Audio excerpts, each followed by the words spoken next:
Karl Marx and Friedrich Engels. On Poland. Speeches at the international meeting held in London on November 29, 1847 to mark the 17th anniversary of the Polish Uprising of 1830. Footnote: Marx's and Engels' participation in the international meeting organized by the Fraternal Democrats to mark the anniversary of the Polish Uprising of 1830 showed their eagerness to use their stay in London during the Second Congress of the Communist League, end of November beginning of December 1847, to strengthen contacts with the democratic and workers' organizations in England. As vice president of the Brussels Democratic Association, Marx was empowered to establish correspondence between the association and the Fraternal Democrats and to enter into negotiations on the organization of an international democratic congress. End of footnote. Concerning the Polish meeting and the reception accorded the German Democrats, see this volume, pages 391–92. Apart from the Deutsche-Brüsseler-Zeitung, the Deutsche Londoner Zeitung No. 140, December 3, 1847 and the Northern Star No. 528, December 4, 1847 also gave an account of the speeches made by Marx and Engels at the meeting. Source: Marx Engels Collected Works, Volume 6, page 388. First published, in the Deutsche-Brüsseler-Zeitung, December 9, 1847. Marx's speech. The unification and brotherhood of nations is a phrase on the lips of all parties today, especially those of bourgeois free traders. A certain kind of brotherhood does of course exist among the bourgeois classes of all nations. It is the brotherhood of the oppressors against the oppressed, of the exploiters against the exploited. Just as, despite the competition and conflicts existing between the members of the bourgeoisie, the bourgeois class of one country is united by brotherly ties against the proletariat of that country, so the bourgeois of all countries, despite their mutual conflicts and competition on the world market, are united by brotherly ties against the proletariat of all countries. For the peoples to be able truly to unite, they must have common interests. And in order that their interests may become common, the existing property relations must be done away with. For these property relations involve the exploitation of some nations by others. The abolition of existing property relations is the concern only of the working class. It alone has also the means for doing this. The victory of the proletariat over the bourgeoisie is, at the same time, victory over the national and industrial conflicts which today range the peoples of the various countries against one another in hostility and enmity. And so the same time the heel asked to wish for its restoration. But it is not only the old Poland that is lost. The old Germany, the old France, the old England, the whole of the old society is lost. But the loss of the old society is no loss for those who have nothing to lose in the old society, and this is the case of the great majority in all countries at the present time.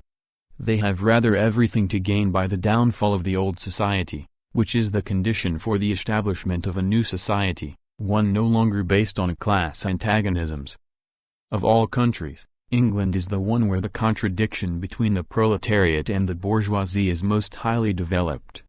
The victory of the English proletarians over the English bourgeoisie is, therefore, decisive for the victory of all the oppressed over their oppressors. Hence Poland must be liberated not in Poland but in England. So you Chartists must not simply express pious wishes for the liberation of nations. Defeat your own internal enemies and you will then be able to pride yourselves on having defeated the entire old society. Engels' speech. Allow me, dear friends, to speak here today as an exception in my capacity as a German.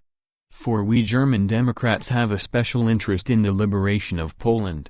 It was German princes who derived great advantages from the division of Poland and it is German soldiers who are still holding down Galicia and Posen. The responsibility for removing this disgrace from our nation rests on us Germans, on us German Democrats above all. A nation cannot become free and at the same time continue to oppress other nations. The liberation of Germany cannot therefore take place without the liberation of Poland from German oppression. And because of this, Poland and Germany have a common interest, and because of this, Polish and German Democrats can work together for the liberation of both nations. I also believe that the first decisive blow which will lead to the victory of democracy, to the liberation of all European nations, will be struck by the English Chartists. I have lived in England for a number of years now and openly aligned myself with the Chartist movement during this period. The English Chartists will be the first to rise because it is precisely in England that the struggle between the bourgeoisie and the proletariat is the most intense. And why is it the most intense? Because in England, as a result of modern industry, of the introduction of machinery, all oppressed classes are being merged together into a single great class with common interests, the class of the proletariat, because as a consequence, on the opposite side all classes of oppressors have likewise been united into a single class, the bourgeoisie. The struggle has thus been simplified and so it will be possible to decide it by one single heavy blow. Isn't this so?